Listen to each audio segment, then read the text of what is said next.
3, 2, 1, 0. All engine running. Liftoff. We have a liftoff. 32 minutes past the hour. Liftoff on Apollo 11.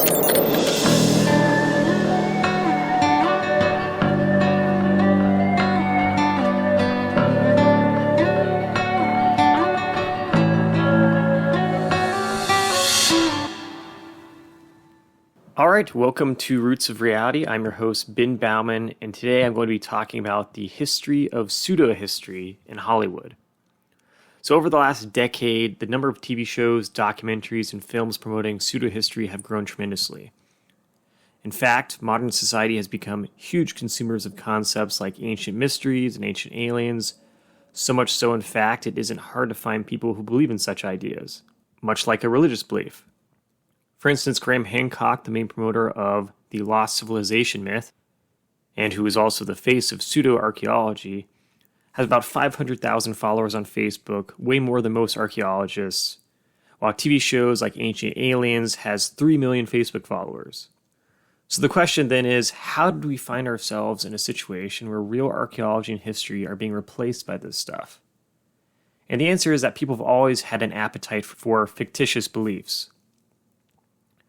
After all, for most of human history, people believed in various religions and the supernatural to try and make sense of a world they didn't understand.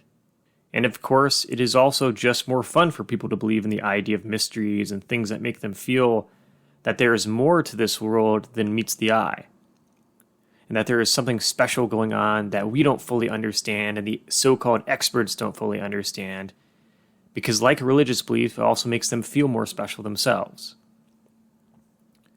As a result, Hollywood has long sought to take advantage of this aspect of society for profit.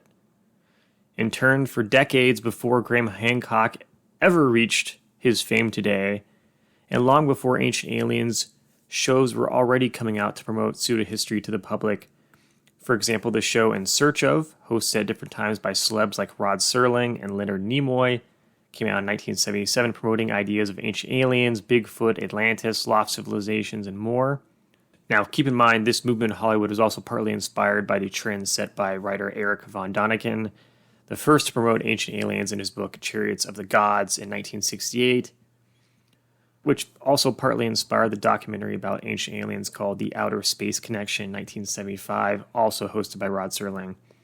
Celebrities seem to have a big role in promoting ridiculous things to the public. And the whole alien craze in general stems from the very first famous UFO sighting, which occurred in 1947 in the United States.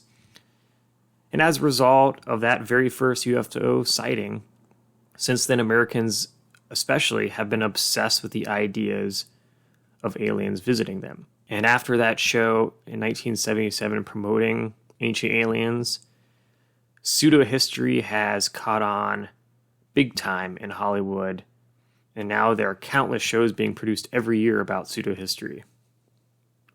The world has never been the same, and with the internet, it's also reaching globalized levels, so now people all over the world are getting the same conspiracy theory junk history that Americans have been getting for decades. Because more and more television networks realize, hey, there's a huge appetite for this stuff. It's a great way to make money. Let's embrace pseudohistory as well. And in turn, the following has occurred. The History Channel, once known for hosting educational history documentaries, now hosts famous shows like Ancient Aliens, which was created in 2010 and still going strong. The Travel Channel, hosted in 2018, shows like Legends of the Lost with actress Megan Fox.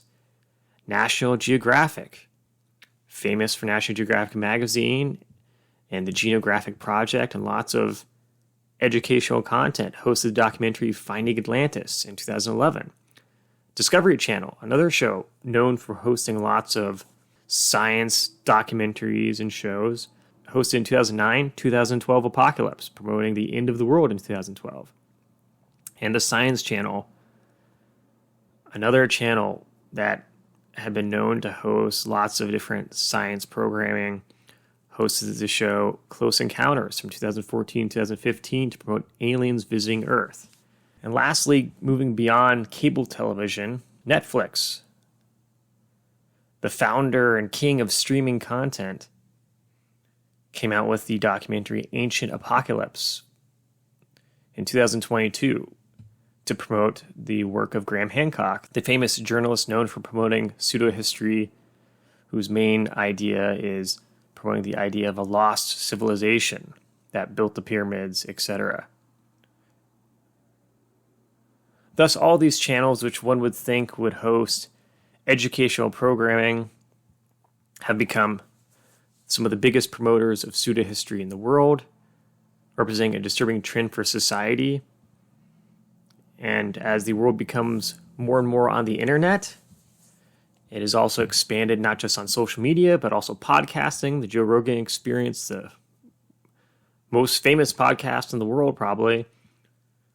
Joe Rogan regularly hosts people like Graham Hancock to promote pseudohistory and other conspiracy theories.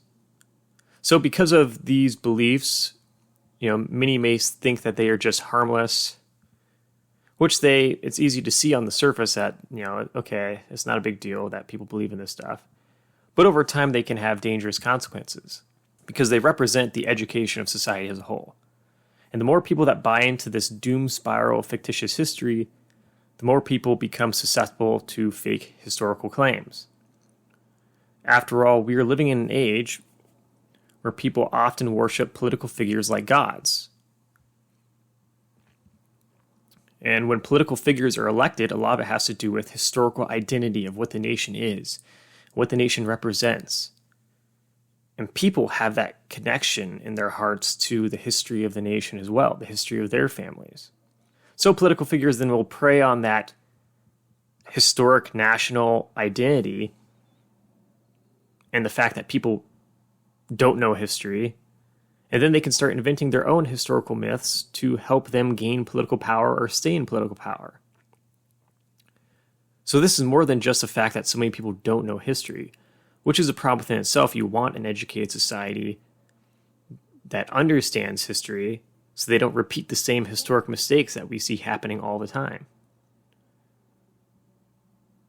But it also means that these people are likely to believe in all sorts of crazy things.